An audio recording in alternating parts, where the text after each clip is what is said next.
రాష్ట్రంలో కాపులు అత్యధిక స్థాయిలో ఉన్నారని తెలగ, బలిజ, కాపు సౌత్ ఇండియా కన్వీనర్ దాసరి రాము అన్నారు. ఏపీలో ఎవరు అధికారంలో ఉండాలో కాపులు డిసైడ్ చేయగలరు అని తెలిపారు. పేదలకు రాజ్యాధికారం ఇవ్వాలన్న దృఢ సంకల్పంతోనే జనసేన ఏర్పడిందన్నారు.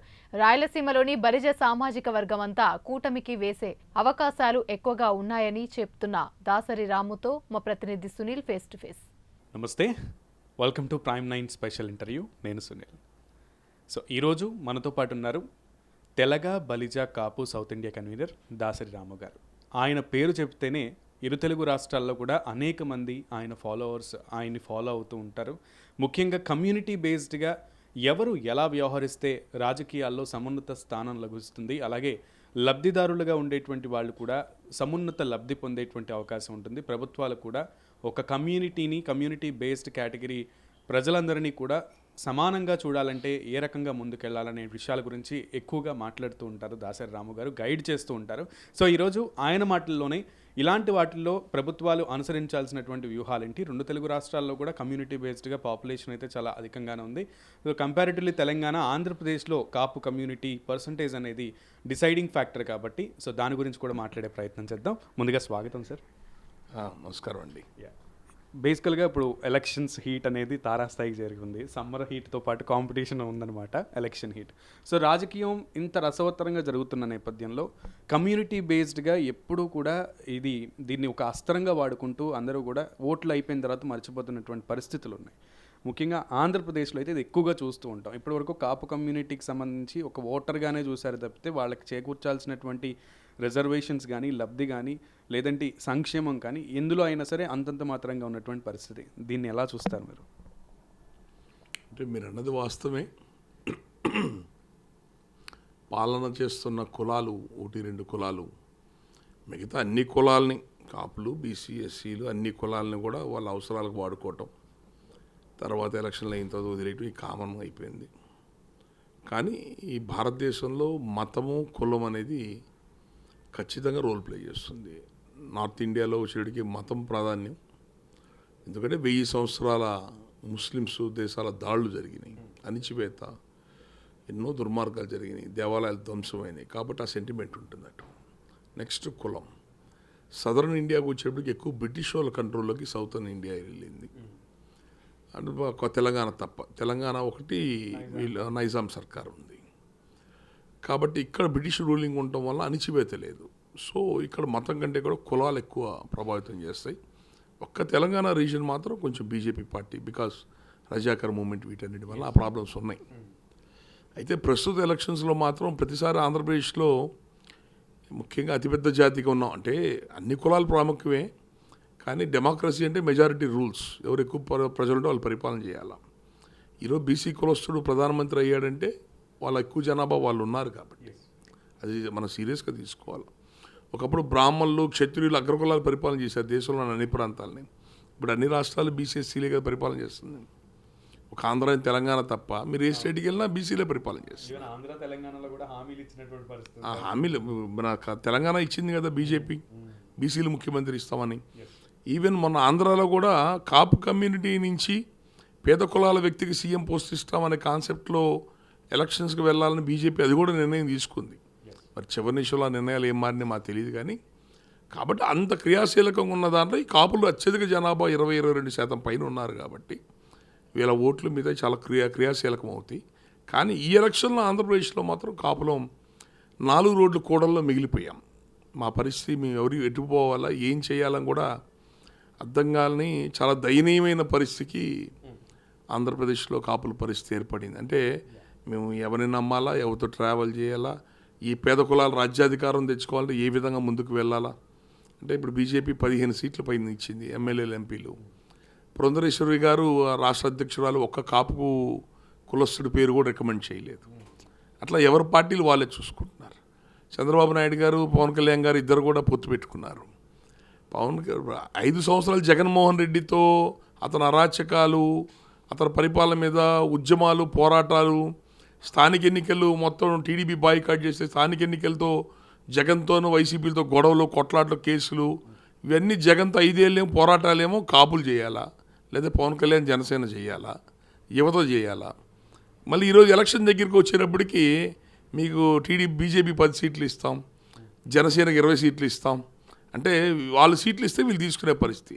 5 ఏళ్ళు కూడా ఎక్కడ కనపడని పార్టీ, ఓడిపోయిన పార్టీ, 5 ఏళ్ళు కనపడని పార్టీ ఈరోజు వచ్చి వాళ్ళు సీట్లు డిసైడ్ చేస్తుంటే ఇచ్చిన సీట్లలో కూడా ఇప్పుడు బీజేపీలో ఇచ్చిన సీట్లలో ఎక్కువ టీడీపీ వాళ్ళే, మాజీ టీడీపీ వాళ్ళు. జనసేనలో ఇప్పుడు వచ్చిన వాళ్ళు చాలామంది టీడీపీ నుంచి వచ్చిన వాళ్ళు ఉన్నారు, కండవాలు ఇచ్చుకున్న వాళ్ళు, వైసీపీ నుంచి వచ్చి కండవాలు ఇచ్చుకుని ఉన్నారు. ఇలాంటి గందరగోళమైన వాతావరణం నడుస్తున్న పరిస్థితుల్లో ఈ పేద కులాలకి సామాజిక న్యాయం అంటే చిరంజీవి గారి సామాజిక న్యాయం పేరుతో ప్రజారాజ్యం చాలా నిజమైన ప్రయత్నం, నిజాయితీ జరిగింది ఆ ప్రయత్నం. 110 స్థానాలు బీసీలకు ఇచ్చాడు.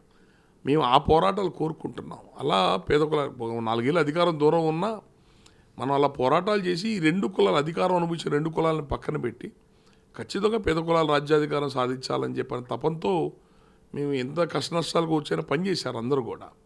ఇప్పుడు ఏమైపోయిందంటే ప్రతి సీటు పార్టీ మాకు 5 తీసుకోండి, 10 తీసుకోండి, 20 తీసుకోండి, 20లో 10 మంది మా ఊళ్ళో ఉంటారు. ఇట్లాంటి వాటి వలన మాకు ఏం అర్థం కాని ధోరణిలో కాపు కులం ఉండిపోయింది ఆంధ్రప్రదేశ్లో.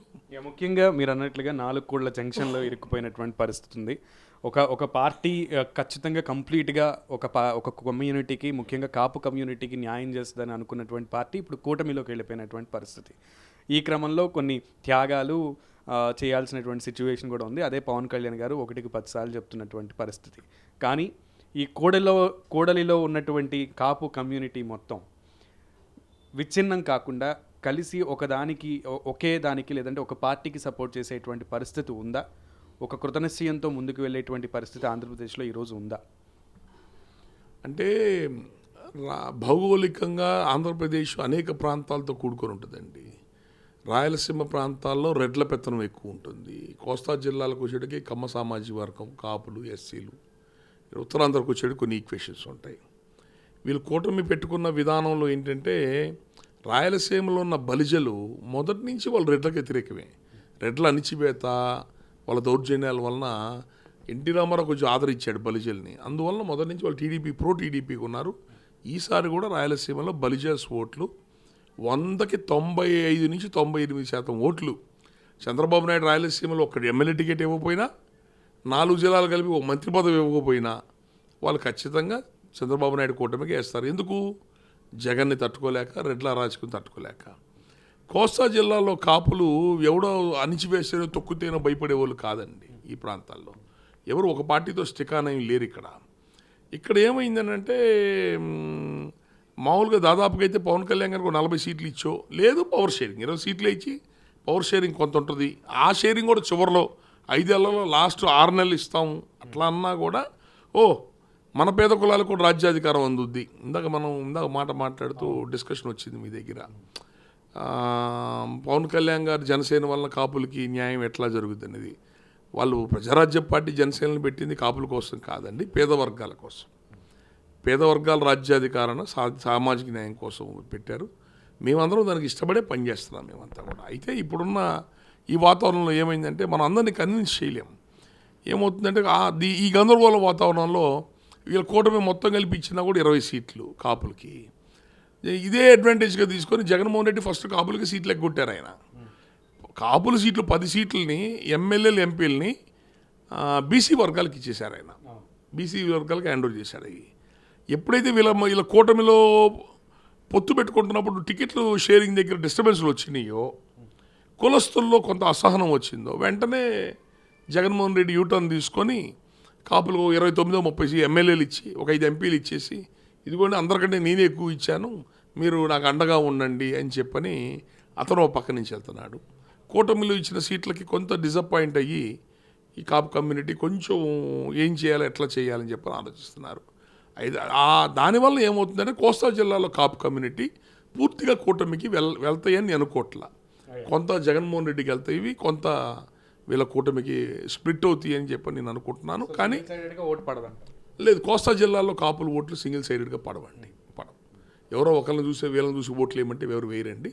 ఇక్కడ ఇండివిజువాలిటీ ఉన్న ప్రజలు, ఇక్కడ ఎవరు ఐడెంటిటీ వాళ్ళు చూసుకుంటుంటారు. కాబట్టి ఓట్లు స్ప్లిట్ అవుతాయి కోస్తా జిల్లాలో. ఆ స్ప్లిట్ అవ్వడం అనేది మంచిది కాదు. స్ప్లిట్ అవ్వకుండా వన్ సైడ్గా ఓట్లు పడితేనంటే ఆంధ్రప్రదేశ్లో ఏ ప్రభుత్వాలు ఏర్పడాలన్నా ఎవరు పై గద్దెక్కి కూర్చోవాలన్నా, ఎవరు అవునన్నా కాదన్నా కాపులు ఓట్లు కీలకం అండి. ఫైనల్గా కాపులు ఓట్లు వన్ సైడెడ్గా ఎటు పడతాయో, పోయిసారి జగన్మోహన్ రెడ్డి ఎట్లా బయటపడ్డాడు, కాపులు చేయబట్టే బయటపడ్డాడు. ఆ రోజు 2019కి 30 మంది ఎమ్మెల్యేలు ఉన్నారండి. ఈ 5 ఏళ్లలో 30 మంది ఎమ్మెల్యేలు ఉన్నారు, కాపులు ఎమ్మెల్యేలు. కాబట్టి ఏంటంటే కాపుల ఓట్లు అత్యంత కీలకం. ఇవి ఈ విధంగా స్ప్లిట్ అవటం అనేది కరెక్ట్ కాదు. అది కొంచెం అది డేంజర్ సంకేతాల కింద లెక్క. ఏకీకృతం చేయడం సాధ్యం అవుతుంది అంటారా, ఇటు కూటమికి కానీ లేదంటే అటు వైసీపీకి కానీ వన్ సైడ్గా? ఎందుకంటే ఇప్పుడున్నటువంటి పరిస్థితుల్లో ఇప్పుడు 5% రిజర్వేషన్ అనేది చంద్రబాబు నాయుడు అప్పట్లో హామీ ఇచ్చినటువంటి పరిస్థితి ఉంది. అది కంప్లీట్గా అమల్లోకి రానటువంటి పరిస్థితి ఉంది. ఇక జగన్మోహన్ రెడ్డి వచ్చిన తర్వాత అసలు ఆ ఊసే మర్చిపోయినటువంటి పరిస్థితి ఉంది. సో ఈ టైంలో పార్టీలు కాపులకి కానీ లేదంటే తెలగ బలిజ కులస్తులకు కానివ్వండి ఒక హామీ అనేది ఏది ఇస్తే బాగుంటుందని మీరు అనుకుంటున్నారు? ఆ భరోసాతో వన్ సైడెడ్గా మారేటువంటి అవకాశం ఉంటుందా? కాపు రిజర్వేషన్ ఫైల్ అనేది క్రియాశీలకం అండి. తీసేసిన రిజర్వేషన్లు ఏమని అడుగుతున్నాం? మాకు కాదు, మాలో పేదలు ఉన్నారండి. మానవత్వంతో ఆలోచించాలిగా. మిగతా వాళ్ళందరూ తింటారు, మిగతా వాళ్ళు రిజర్వేషన్స్ ఉన్నాయి. రిజర్వేషన్ లేని వాళ్ళకి రాజకీయ పరంగా పొలిటికల్ పవర్ ఉంది. మేమేం చేయాలా? అది అడిగిదానికి ధర్మం తప్పులేదు.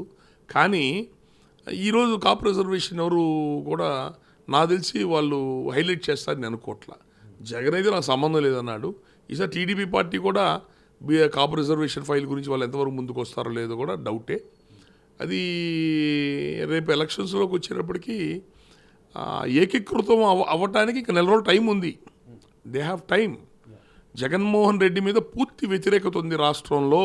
అతని మీద అప్పులు తీసుకొచ్చి పప్పులు బెల్లాలు పంచుతున్నాడు. సంక్షేమం తప్ప అభివృద్ధి లేదు. అడుగుదాం అనుకుంటున్నాను క్వశ్చన్ యాక్చువల్లీ.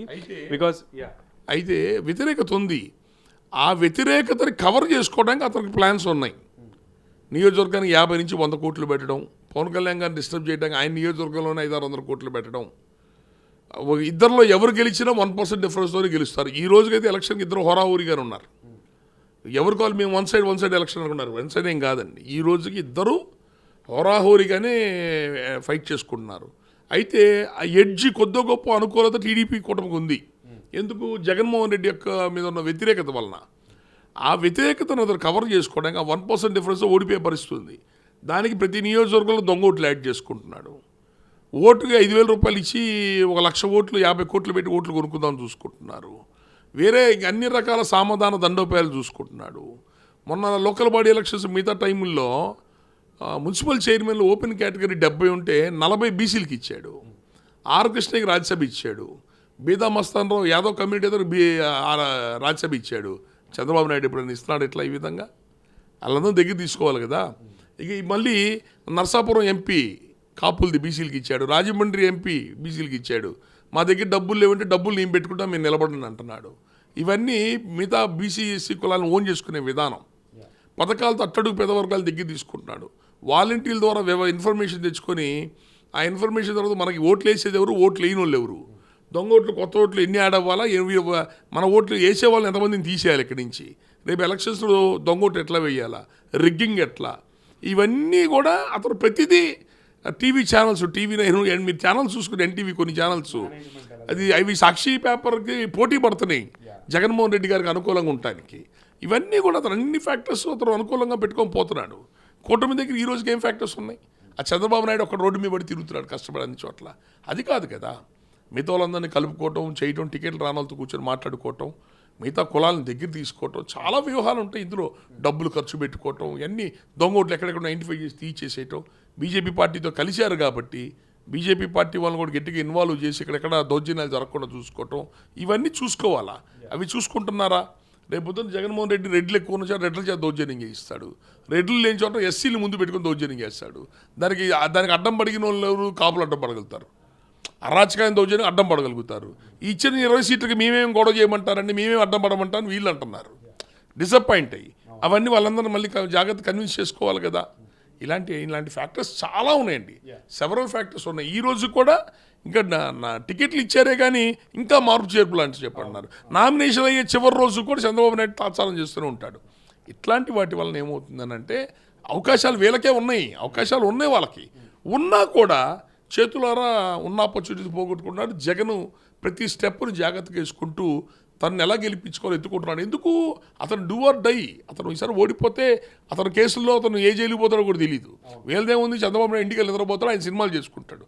అతను డూ ఆర్ డై. సో దీన్ని చాలా సీరియస్గా తీసుకోవాలా కూటమి, చాలా సీరియస్గా తీసుకొని జాగ్రత్త వర్క్ చేసుకోవటం, పెద్దలందరినీ అన్ని కుల పెద్దలందరితో మాట్లాడుకోవటం, రాష్ట్రానికి అప్పులు పాలైపోయాము, ఉద్యోగాలు తేవాలా, ఫ్యాక్టరీలు తేవాలా, ఈ రాష్ట్ర బాగుకి మా అందరూ సహకరించండి అంటే ఈ రాష్ట్ర క్షేమం కోసం నేను త్యాగం చేశానంటున్నాడు పవన్ కళ్యాణ్. ఆ త్యాగం వాళ్ళు కూడా చెయ్యాలా. మిగతా బీజేపీ అను టీడీపీ కూడా త్యాగాలు చేసి ఒక కూటమిగా పనిచేసుకుంటే ఆపర్చునిటీస్ బాగుంటాయి. లేకపోతే ఇద్దరు మధ్య టఫ్ ఫైట్, చాలా టఫ్ ఫైట్. ఎవరు బయటపడ్డా 1% డిఫరెన్స్ బయటపడతారు, ఎవరు పడ్డా 5 ఎమ్మెల్యేలతోనే బయటపడతారు. జగన్కు ఒక 10-20 ఎమ్మెల్యేలు తగ్గేటట్టయితే ఆ 20 మంది ఎమ్మెల్యేలని ఓ 10,000 కోట్లు పెట్టి ఆ 20 మంది ఎమ్మెల్యేలు కొనుక్కొనైనా సరే గవర్నమెంట్ ఏర్పాటు చేసుకుని అతను మార్గాలు చూసుకుంటాడు. ఇవన్నీ కూడా వర్కౌట్ చేసుకోవాలి. మేనిఫెస్టో అనేది రెండు పార్టీలకి కూడా గతంలో 2014లో టీడీపీకి, 2019లో వైసీపీకి చాలా కీలకమైన పాత్ర పోషించినవి వాళ్ళ గెలుపులో. కానీ 2014లో ఇచ్చినటువంటి హామీలని చంద్రబాబు నాయుడు అమలు చేయలేకపోయారు కంప్లీట్గా. 2019లో ఇచ్చినటువంటి హామీలని లైక్ ప్రత్యేక హోదా కానివ్వండి, పోలవరం కానివ్వండి, జాబ్ క్యాలెండర్ కానివ్వండి, విశాఖ స్టీల్ ప్లాంట్ కానివ్వండి, ఇట్లా అలాగే కడప స్టీల్ ప్లాంట్ కానివ్వండి, ఇలాంటి విషయాలన్నింటిలో కూడా ఇప్పుడు ఈ ప్రభుత్వం కూడా విఫలమైనటువంటి పరిస్థితి ఉంది. సిపిఎస్ రద్దు కానివ్వండి, కరెంటు బిల్ ఛార్జీలు పెంచడం కానివ్వండి. సో ఈ విషయాలన్నింటినీ ఎట్లా చూస్తున్నారు ప్రజానీకం? అండ్ ఈసారి ఇచ్చేటువంటి మేనిఫెస్టోలు ఎలా ఉండబోతున్నాయి? ఇప్పటికే జగన్మోహన్ రెడ్డి చాలా ఆచితూచి అడుగు వేస్తున్నట్లుగా తెలుస్తోంది మేనిఫెస్టో విషయంలో. ఎటువంటి హామీలు ఇవ్వట్లేదు, చాలా స్ట్రక్చర్డ్గా ముందుకెళ్తున్నటువంటి పరిస్థితి. సో దీన్ని మేనిఫెస్టో ఎలా ఉండబోతుంది? ఇప్పుడు షర్మిల గారు కూడా మళ్ళీ ప్రత్యేక హోదా అంశాన్ని తీసుకొస్తున్నారు. ఆవిడ ఒక మేనిఫెస్టోతో వస్తున్నారు. సో దాన్ని ఎలా చూస్తారు? షర్మిల గారు పాపం ఒకప్పుడు 1600 కిలోమీటర్లు తిరిగి ఆ పార్టీని బతికించినామండి. అమ్మాయిని మనం వాళ్ళని ఏమంటాం వీల్లేదు. వాళ్ళ జరిగిన అన్యాయం మీద వాళ్ళు బయటికి వెళ్తున్నారు. కానీ ప్రజలు సెంటిమెంట్లను వాళ్ళ మీద ప్రేమలతో ఎవరు ఓట్లు వేస్తున్నారండి. పులివెందుల కడపలో వాళ్ళ దౌర్జన్యాలు, డబ్బులతో ఎలక్షన్ జరుగుతున్నాయి. ప్రేమతో ఓట్లు వేస్తే షర్మిల గెలుస్తుంది. బాగా గుర్తుపెట్టుకోండి. రాజశేఖర రెడ్డి కుటుంబం మీద కడప జిల్లాలో పులివెందుల్లో ప్రజలకి ప్రేమ ఉంటే ఎంపీగా షర్మిల గెలవాలా. అక్కడ ఎవరికి ప్రేమలు ఉన్నాయి? వీళ్ళ మీద భయమను, వీళ్ళతో దౌర్జన్యాలు, డబ్బుతో కూడుకున్న దుర్మార్గ ఎలక్షన్లు తప్ప ప్రేమలు ఎక్కడ ఉన్నాయి వాళ్ళ జనాలకి? ఎవరికేం లేవు. సో షర్మిల అనే ఆమె రేపు ఎలక్షన్లు ఆమె ఏం చేస్తుందని మనం ఊహించుకోవాల్సిన పని ఏం లేదు. అందులో మేనిఫెస్టోలో అంశాలని చెప్పనంటారా? చంద్రబాబు నాయుడు చాలా అంశాలు తప్పాడంటే జగన్మోహన్ రెడ్డి కూడా చాలా అంశాలు, మేనిఫెస్టోలో అంశాలు చాలా ఫెయిల్ అయ్యాడు కదా. అన్నీ ప్రత్యేక హోదా నుంచి మొదలుపెట్టి ప్రతిదీ కూడా. మద్య నిషేధం ఎంత భయానకం అండి. ఇసుక ఆ విధంగా దాన్ని బ్లాక్ మార్కెట్లో మళ్ళీ ఇచ్చడం వల్ల ఎంతమందికి ఉపాధి పోయింది. చాలా అతను చేసిన తప్పులు కూడా చాలా ఉన్నాయి. అయితే ఇందులో ఒక పాయింట్ ఉంది. చంద్రబాబు నాయుడు పరిస్థితి ఏంటంటే నాన్న పులి కథ. అతను నిజాలు చెప్పిన ఎవరు నమ్మరు. జగన్మోహన్ రెడ్డి అబద్ధాలను కూడా నిజాల్లో చాలా బాగా చెప్పేస్తున్నాడు. ఇది కాబట్టి చంద్రబాబు నాయుడు ఏం చేయాలి? తెలివిగా అటు పవన్ కళ్యాణ్, ఇటు నరేంద్ర మోడీని పెట్టుకొని వాళ్ళ చేత చెప్పించుకోవాలని చెప్పాలనుకుంటే. రెండోది, ఇతనేమో పప్పులు బెల్లాలు పంచినట్టు పనిచేస్తున్నాడు, అప్పులు పాలైపోతా ఉన్నారు. అంతకంటే ఎక్కువ పథకాలు మీరు ఇస్తానని చెప్తున్నారుగా. మీరు ఎక్కడి నుంచి తెస్తారు డబ్బులు? రాష్ట్రం డబ్బులు ఉన్నాయా? ఎక్కువ ఇస్తామంటున్నారు. ఇంకెక్కువ ఇస్తానంటున్నారంటే మీరు అప్పులు చేయాల్సిందేగా. కాబట్టి ప్రాక్టికల్గా మాట్లాడాలా, ప్రజలకి నిజాలు చెప్పాలా, నిజాయితీగా ఉండాలి. ప్రజలతో నిజాయితీగా ఉండి జగన్మోహన్ రెడ్డి అనే వ్యక్తి అధికారం కోసం చేస్తున్న పనులు ఎన్ని వేల కోట్లు దోచుకున్నాడు, ఎన్ని రకాల వనరులు దెబ్బతిన్నాయి ఇతని వలన అని నిజాయితీగా ప్రజలకు మనం చెప్పుకోగలిగితే ప్రజల్లో మార్పు వస్తుంది. ప్రజలను కూడా నేను కోరుకుంటుంది ఒకటే. నేను వైసీపీ గురించో లేకపోతే టీడీపీ కూటమి గురించి మాట్లాడట్లా. మా పాత్ర కమ్యూనిటీ పనిచేసే వాళ్ళగా మా పాత్ర ఏంటంటే మాకు కాపులకి బాధ్యత, కాపుల్ని పేద కులాలను ఓన్ చేసుకుంటామని బీజేపీ పార్టీ తెలంగాణ, ఆంధ్రాలో రాష్ట్ర అధ్యక్షులు ఇచ్చారు. తెలంగాణలో బీసీ కులస్తుని ముఖ్యమంత్రిని చేస్తా అన్నారు. సో ఆ బీజేపీ మీద ఆ సింపతి ఉంది. ఇంక రెండోది పవన్ కళ్యాణ్ పేద కులాల నుంచి వచ్చాడు. కాబట్టి మా పాత్ర ఏంటంటే పవన్ కళ్యాణ్ గారు నిలబడి 21 నియోజకవర్గాలు, బీజేపీ నిలబడే 10 నియోజకవర్గాలు, టీడీపీ బీజేపీ అని జనసేన నిలబడే ఎంపీ సెగ్మెంట్లు ఒక 4, 3, 4, 5, 6 ఉన్నాయి. ఇంతవరకే మేము వెళ్ళి ప్రచారం చేసి పనిచేస్తాం. జనసేనకి, బీజేపీ వరకే పనిచేస్తాం. మా పాత్ర అంతవరకే. పేద కులం నుంచి వచ్చిన వాళ్ళ వరకే మేము పనిచేస్తాం. రేపు ఏ టీడీపీ పార్టీ ఉన్న నియోజకవర్గాన్ని మేము పోతే మీకు ఎంత ఇచ్చారండి అని అంటారు మమ్మల్ని. ఆ బాధలు కూడా ఉన్నాయి. కాబట్టి ఏంటంటే వీళ్ళు కొంత కూటమి సంబంధించిన వాళ్ళు కొన్ని వ్యవస్థలు, అన్ని వ్యవస్థలన్నిటి కూడా జాగ్రత్తగా దగ్గరికి తీసుకొని ప్రజల్ని నమ్మకం కల్పించాలా. మంచి ప్రభుత్వాలు తీసుకుందామని ప్రజల్లోకి మనం అర్థమయ్యే చెప్పుకోగలిగితే మాత్రం దెర్ ఈజ్ ఏ ఛాన్స్. అది అది వీళ్ళు ఎంతవరకు ఎట్లా ముందుకెళ్తారో చూడాలి. ఇంకొక కాన్సెప్ట్, వంగవీటి మోహన రంగ దశాబ్దాలు అయినా కూడా ఆయన మరణానంతరం ఆయనని అభిమానించేటువంటి నాయకవర్గం అటు అనంతపురం, చిత్తూరు నుంచి ఇటు శ్రీకాకుళం వరకు ఉంది. అది కూడా గుర్తించదగిన సంఖ్యలోనే ఉంది. కానీ ఆయనని అటు ఆ పార్టీ తెలుగుదేశం పార్టీ కానివ్వండి, ఇటు వైసీపీ పార్టీ కానివ్వండి, వంగవీటి రాధా గారి పేరుతో మొన్నటిదాకా కూడా ఎటువంటి రాజకీయాలు జరిగినాయి అనేది కూడా మనం చూస్తూనే ఉన్నాం. ఈసారైనా వంగవీటి రాధా గారికి, వంగవీటి రంగా గారి స్థానాన్ని, లేదంటే ఆయనకి సముచిత స్థానాన్ని కల్పించి ఆ కమ్యూనిటీకి ఆయన్ని ఫాలో అయ్యేటువంటి నాయకులకి, కార్యకర్తలందరికీ ఒక భరోసా ఇస్తారని అనుకుంటున్నారా? ఇవ్వాలని డిమాండ్ చేస్తున్నారా? అంటే రంగా గారి పేరు ప్రతి వాళ్ళు వాడేస్తారండి. ముందు ఫస్ట్ వాడేది ఎవరంటే కాంగ్రెస్, వైసీపీ అండి. రంగా గారిని చంపిన కమ్మోలతో పవన్ కళ్యాణ్ ఎలా కలుస్తాడు, రంగా గారిని చంపిన టీడీపీ పార్టీకి కాపులు ఎట్లా ఓట్లేస్తారు, ఇది వీళ్ళకి ఎలక్షన్ రాగానే గుర్తుకొచ్చే పాయింట్ అండి. ఒక 2014 ఎలక్షన్స్లో అయితే రేపొద్దున ఎలక్షన్ అంటే ఈరోజు సాక్షి పేపర్లో మెయిన్ పేజీలో రంగా గారి చనిపోయిన డెడ్ బాడీ ఫోటో వేసి ఈ దారుణాన్ని మర్చిపోతారని వేసారు సాక్షి వాళ్ళు. ప్రజల మనోభావాలు రెచ్చగొట్టడం కదా అది. ఎలక్షన్ ముందు రోజు ఇటువంటి ఆయన ఫోటో, చనిపోయిన శవాన్ని పేపర్ ఫోటో ఇటువంటి. మళ్ళీ ఆయన కొడుకు రాధా గారిని ఏం చేశారు, దగ్గరుండి అవమానపరిచి ఎలగొట్టారు బయటికి. రాధా గారే చెప్పారు, నాకు తెలియదు. నేను ఎందుకంటే ఆ పార్టీ నుంచి బయటకు వచ్చారు, హ్యాపీగా ఈరోజు ఎమ్మెల్యే ఎంపీగా బాగుండేవాళ్ళు కదా అని అంటే, నేను రాలేదండి, వాళ్ళు నన్ను అవమానం చేసి నన్ను ఎలగొట్టారండి బయటికి అని అన్నాడు. జనసేనకు వస్తే బాగుండేది, ఆయన ఎల్లుంటే బాగుండేది. ఆయన మళ్ళీ టీడీపీ పార్టీ వాళ్ళతో మరి ఆ పార్టీలోకి వెళ్ళడం ఆయన మీద కొంత ఎగనిస్టు అసహనం కూడా ఉంది. తప్పులేదు, రాజకీయాల్లో పద్మనాభం గారు ఈరోజు ఇన్ని మాటలు మాట్లాడే పద్మనాభం ఒకప్పుడు టీడీపీ పార్టీలో ఉన్నారుగా, హరిరామ్ జోగి గారు మంత్రి చేశారుగా టీడీపీ పార్టీలో, దానిదేముంది, వెళ్ళటంలో తప్పులేదు. కానీ వెళ్ళినప్పుడు ఆయన పొజిషన్ చూసుకోవాలి. మొన్న కూడా చర్చలు జరిగాయి, బాలశౌరి గారిని కలవడం, నాదెండ్ల మనోహర్ గారిని ఏమి లేవండి. ఈ ఎలక్షన్స్లో రాధా గారిని, రంగా గారి కొడుకుగా రాధా గారిని జనాల దగ్గర ఓట్లు తీర్చుకోవడానికి ఆయన చేత ప్రచారం చేయించుకోవడానికి జరుగుంటాయి. కానీ ఇవన్నీ ఆయనకి ఏదో ఎమ్మెల్యే టికెట్ ఇవ్వడానికి, ఎమ్మెల్యే టికెట్ అయితే ఇప్పుడు దాకా అవనిగడ్డ నుంచి ఎమ్మెల్యే టికెట్ లిస్టులోనే ఆయన పేరు రావాలండి. ఇప్పుడు ఏంటంటే, ఇప్పుడు రేపు చిత్తూరుకి వెళ్తున్నాడు, రేపు చిత్తూరులో మీటింగ్ ఉంది, చిత్తూరులో టీడీపీ పార్టీ తరఫున ప్రచారానికి వెళ్తున్నారు ఆయన. మొన్న ఏదో ఊరికి ఏదో ఇన్వైట్ చేశారంట. నాకు తెలిసి ఆయన ఎమ్మెల్యే టికెట్ ఇవ్వాలంటే మొదటి ఫేజ్లోనే అనౌన్స్ చేసేవాళ్ళు. మళ్ళీ ఇదే రేపు ఎలక్షన్ దాకా గెలుచుదాం, ఎమ్మెల్సీ ఇస్తామని చెప్పుకుంటారేమో. ఏదన్నా కానీ ఉంటే రంగా గారి కుటుంబానికి అది మాత్రం చాలా అన్యాయం. ఆయన రంగా గారికి అన్యాయం జరిగింది, ఆయన ఎవరు చంపారో ఈరోజు దిక్కులేదు, ఆయన కుటుంబానికి అన్యాయం జరిగింది. అవి రాధా గారిని ఆ రోజు టీడీపీకి వెళ్ళిన రోజు ఆయనకి ఎమ్మెల్సీ ఇవ్వాలా, గౌరవప్రదమైన స్థానంలో పెట్టి చూసుకోవాలా. ఈరోజు కూడా మరి వాళ్ళకి ఆయన టికెట్ ఇస్తారో ఎవరో కూడా నాకు తెలియదు. ఇస్తారో అయితే ఈయన అడిగి ఉంటాడని వాళ్ళు ఇస్తారని నేనైతే అనుకోవట్లేదు. ఎన్నికల ప్రచారంలో వాడుకుంటారో అనుకుంటున్నాను. తణుకు ఘటననే ఇప్పటికీ ఎవరు కూడా మర్చిపోయినటువంటి పరిస్థితి. ముద్రగడ పద్మనాభం గారు కాపులను రిప్రజెంట్ చేస్తూ జరిగినటువంటి ఉదంతం అదంతా. కానీ ఇప్పుడు ఆయనే స్వయంగా వైసీపీ పార్టీలో జాయిన్ అయిపోయినటువంటి పరిస్థితి. కాపులకు న్యాయం చేయాలంటే జగన్మోహన్ రెడ్డితోనే సాధ్యం. మొలతాళ్ళు ఉన్న వాళ్ళు ఎవరు కూడా ప్రశ్నించట్లేదు, మొలతాళ్ళు లేని వాళ్ళు ప్రశ్నిస్తున్నటువంటి పరిస్థితి. వాళ్ళకి సమాధానం చెప్పుకోవాల్సిన అవసరం లేదు అని అంటున్నటువంటి పరిస్థితి. ఫైనల్గా ఈ విషయంలో మీరు ఏ రకంగా రెస్పాండ్ అవుతారు? అండ్ రెండోది, ఈ పార్టీలు ప్రజెంట్ ఆంధ్రప్రదేశ్లో ఉన్నటువంటి పార్టీలు మనకి ఇవ్వాల్సినటువంటి, పర్టికులర్గా కాపు కమ్యూనిటీకి ఇవ్వాల్సినటువంటి భరోసా ఏంటంటారు? అంటే ముద్రగడ పద్మనాభం గారు అంత ఆవేశంగాను అలా ఎందుకు వెళ్తున్నారు అన్నది మాకు ఎవరికి అర్థం కాని విషయం.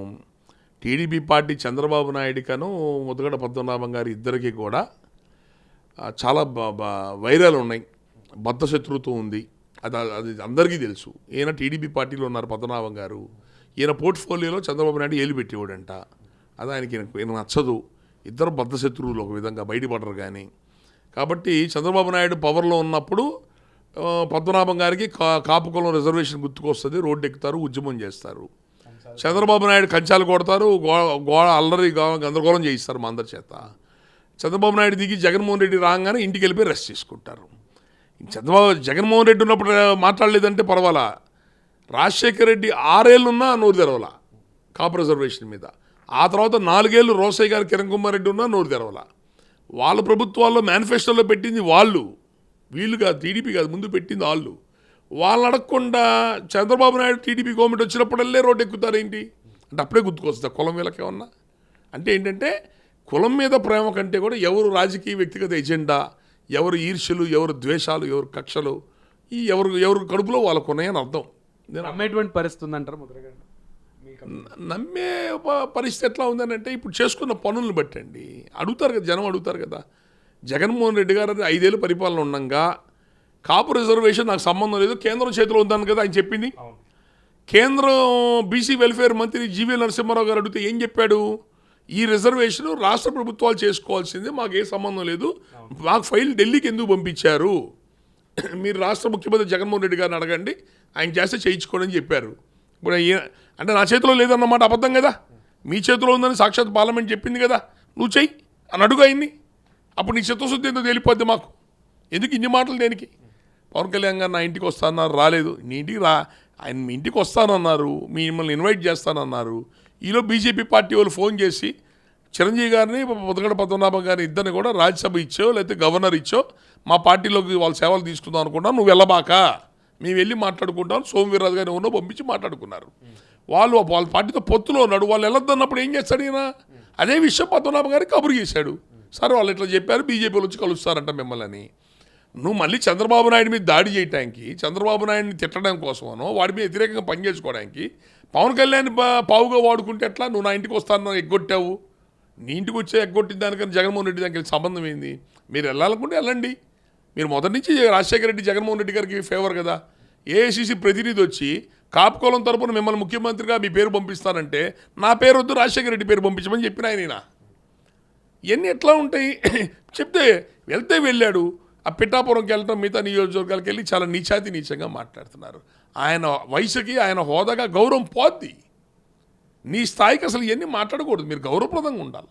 మేమే ప్రతిదీ ఆది చూసి అడుగులేస్తున్నప్పుడు చిన్న వయసు వాళ్ళం, మీరు ఇంత పెద్ద ఎమ్మెల్యే చేశారు, మంత్రి చేశారు, ఎంపీ చేశారు, 60-70 ఏళ్ళ రాజకీయ జీవితం చూసి మీరు ఇట్లా ఏదో చిన్నపిల్లలు మాట్లాడినట్టుగా ఆవేశపూరితమైన మాట్లాడటం అంటే అది జగన్మోహన్ రెడ్డి గారికి ఏదో అతని బానిసత్వను అతనికి ఏదో తొత్తులుగా బిహేవ్ చేస్తున్నట్టు ఉంటుంది. ఇది జగన్మోహన్ రెడ్డి గారి చిత్తశుద్ధికి ఏం చేస్తారో చెప్పమను. నేను డైరెక్ట్ ఛాలెంజ్ చేస్తున్నాను. కేంద్రం చేతిలో ఉంది, నా చేతిలో లేదన్నాడు. కేంద్రం ఇది రాష్ట్ర ప్రభుత్వం చేసుకోగలిగిన పని, చట్ట ప్రకారం చేసుకోవచ్చు అని చెప్పింది. కాబట్టి నువ్వు నేను చేస్తానని జగన్ చేతి చెప్పించు, మేము ఆలోచిస్తాం. ఏమన్నా కాపు రిజర్వేషన్ గురించి మేము కోరుకుంటుంది ఒకటేనండి, అన్ని పార్టీలు అందరినీ కోరుకుంటుంది ఒకటే, ప్రజాస్వామ్యంలో అందరికీ న్యాయం జరగాల. ఎవరికి ఎన్ని ఓట్లు ఉన్నాయో అన్ని సీట్లు, ఎవరు ఎంత జనాభానో జనాభా దామాషో వాళ్ళకి అందాల్సి వాళ్ళకి అందాలా. మీ కాపుల గురించే మాట్లాడలేదు. మా కాపులతో పాటు బీసీ ఎస్సీ కులాల మీద అట్టడుగు పేద వర్గాలకి గత 70 ఏళ్ళ నుంచి ఈ 2 రాష్ట్రాలు అన్యాయం జరుగుతుంది. 2 కులాలే పరిపాలన చేస్తున్నాయి, 300 కులాల అధికారం దూరంగా ఉన్నాయి. కాబట్టి కాపులతో పాటు మాతో పాటు ఉన్న పేద కులాలకు కూడా జనాభా దామాషా ప్రకారంగా మాకు రావాల్సిన సీట్లు, మాకు రావాల్సిన రాజ్యాధికారం అందించడానికి అన్ని పార్టీలు ప్రయత్నం చేయాలని కోరుకుంటున్నాం. అలా ఇచ్చే వాళ్ళకి రేపొద్దున మేము కాపులం కానీ పేద కులాలం కానీ భవిష్యత్తులో ఓట్లు కూడా వేస్తాం. రైట్. మొత్తానికి ప్రభుత్వాలని డిసైడ్ చేసేటువంటి ఫ్యాక్టర్లో ఉన్నటువంటి ఒక కులానికి సంబంధించి సమున్నత స్థానం ఇస్తూ, సముచిత స్థానం కల్పిస్తూ అధికారమే పరమావధిగా హామీలు ఇవ్వడం కాకుండా వాళ్ళకి న్యాయం చేసేటట్లుగా బీసీ ఎస్సీ వర్గాలకి ఏ రకంగా అయితే ప్రాతినిధ్యం వహిస్తున్నారో అలానే కాపు కమ్యూనిటీకి కూడా జనాభా దామాషా ప్రకారమే వాళ్ళకు కూడా సీట్లు అలాగే సంక్షేమ పథకాలు లబ్ధి చేకూర్చే విధంగా పనిచేసేటువంటి పార్టీలకి మా మద్దతు ఉంటుంది అంటూ దాసరి రాము గారు చెప్తున్నటువంటి పరిస్థితి. ఇది ఇవాల్టి స్పెషల్ ఇంటర్వ్యూ. మరొక ఇంటర్వ్యూతో మళ్ళీ కలుద్దాం. నమస్తే.